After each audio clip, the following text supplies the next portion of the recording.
Welcome and thanks for joining us again. Got a couple things for you today that I think you're going to like. First off, up is Liz Hubner. She's our benefits coordinator with the county. She's here to talk about open enrollment, which is coming up very soon. So if you would listen to her, there's some important changes to our insurance. Go ahead, Liz, take it away. Hi, I'm Liz Hebner. I'm the Benefits Supervisor here at the Board of County Commissioners and Human Resources, and I'm here to update you about this year's open enrollment. You should have received in the mail a brochure identifying the changes, but we're going to review the dates and what's coming up, what's changing, what's not changing, and also to give you a peek at the new premiums and talk about this year's Zoom meetings. So the open enrollment this year in 2020 for the 2021 plan year is October 19th through November 6th. Things that are happening that are new this year: the medical plan premiums are increasing by 5%. We are introducing a third medical plan called the Value Plan. And the Value Plan is a lower premium plan. It has some co-payments available for primary care, doctor visits, and some mental health visits and x-ray services.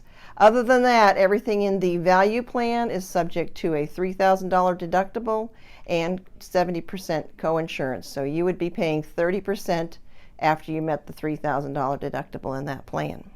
In the Open Access Select Plan, the plan that you have co-pays in, things that are changing in 2021, the out-of-pocket maximum was reduced from $5,000 to $4,700. So that number is very important because once you've paid out $4,700, which sounds like a tremendous amount of money, and it is, but once you've reached that point, that's your safety net that you won't pay any more money out of pocket if your claims have, you've paid that much out of pocket during the plan year. The primary care physician office visit copay was reduced from $35 a visit to $25 a visit. In the HRA plan, the Health Reimbursement Account plan, the deductible increased from $1,500 to $1,750. The out-of-pocket maximum increased from $3,650 to $3,750 this plan year.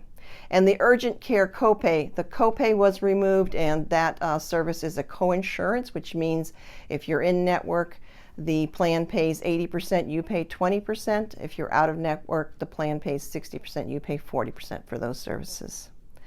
This year we're introducing a new pharmacy benefit manager, and we're happy to say that's Aetna. So all your medical and pharmacy benefits can be accessed by using one card, and new cards will be issued this year. The supplemental and long-term disability benefit rates are decreasing in 2021, and this year only, this is very important, if you did not sign up for the buy-up on the long-term disability, this year only, because of the contract renewal, the Hartford is allowing folks to select that plan without having to complete any paperwork for medical underwriting.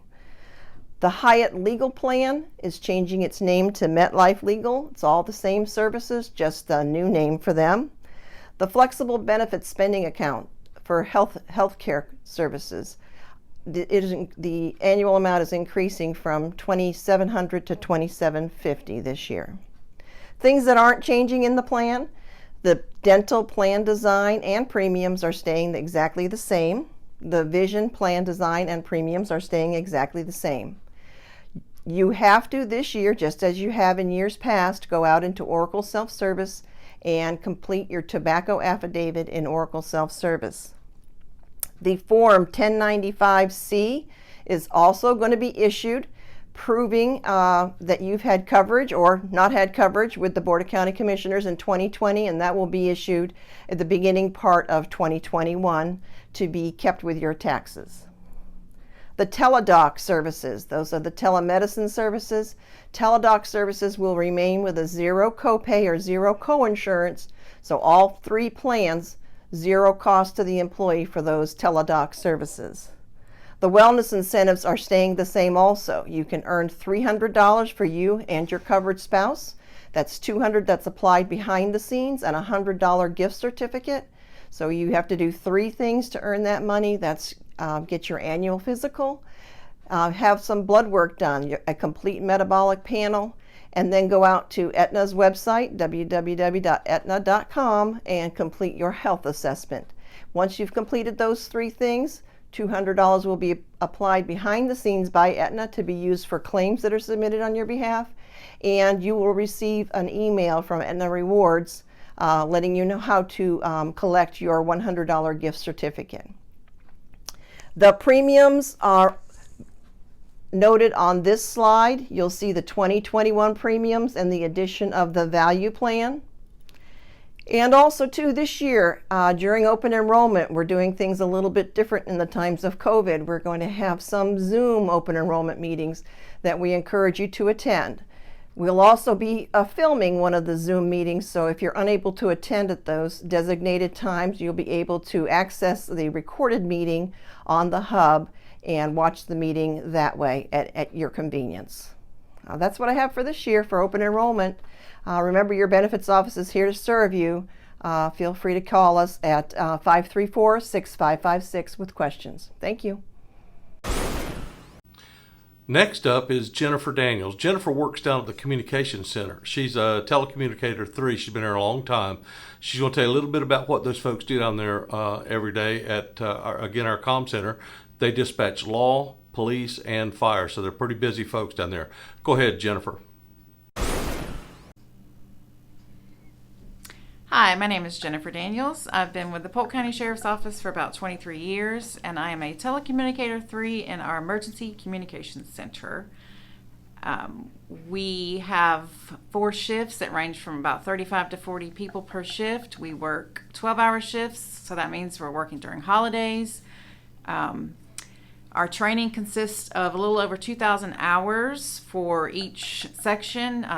We answer calls for law, we answer calls for EMS and fire, animal control. We are EMD and EFD certified, that is emergency medical dispatch, emergency fire dispatch. We are CPR certified as well as state certified, which means we have to take a test before our job starts on the floor. We take about 70,000 calls a month. Half being 911 emergency calls, half admin. We can get a call ranging from a barking dog to a shooting. We are trained to give CPR instructions, control bleeding instructions. We can deliver a baby on the phone. That's happened before. Now, sometimes we don't have the most cooperative callers. They are either in shock, they're in a stressful situation, they're screaming, there's people in the background screaming.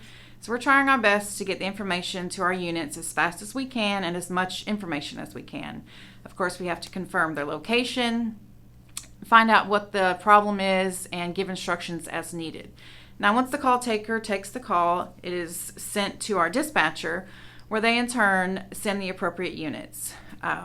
This is ambulance, firefighter, law enforcement, animal control, just whoever's needed to go to the call.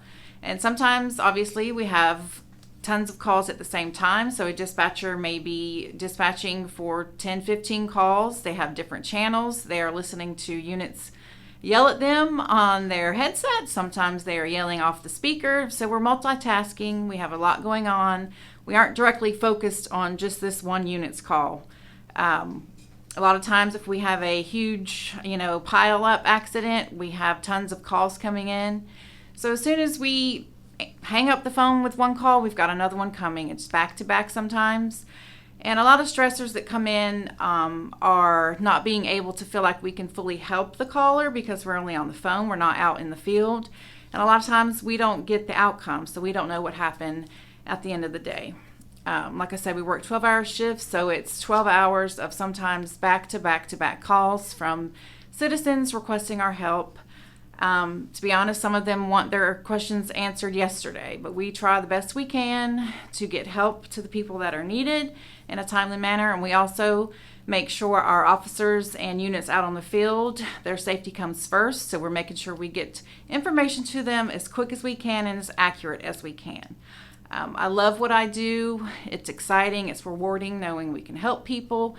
And at the end of the day, units and deputies and officers' safety is my top priority, and we just really try the best we can to have a great shift and make sure everyone is safe. And now, your blue card tip of the week. When you're sent to on deck, along with your tools, equipment, and everything, your personal goods you're supposed to bring, how about grabbing an air bottle or two or whatever you can carry up there? It greatly helps out the situation, and you don't have to go all the way back to your truck to get a spare air bottle when you need one. So just a little tip. We'll start including some of these each week. That's all for this time. We'll talk to you next time. Rick Parnell at polk-county.net for those subject matters or questions that you may have. We'll see you next time, and be safe.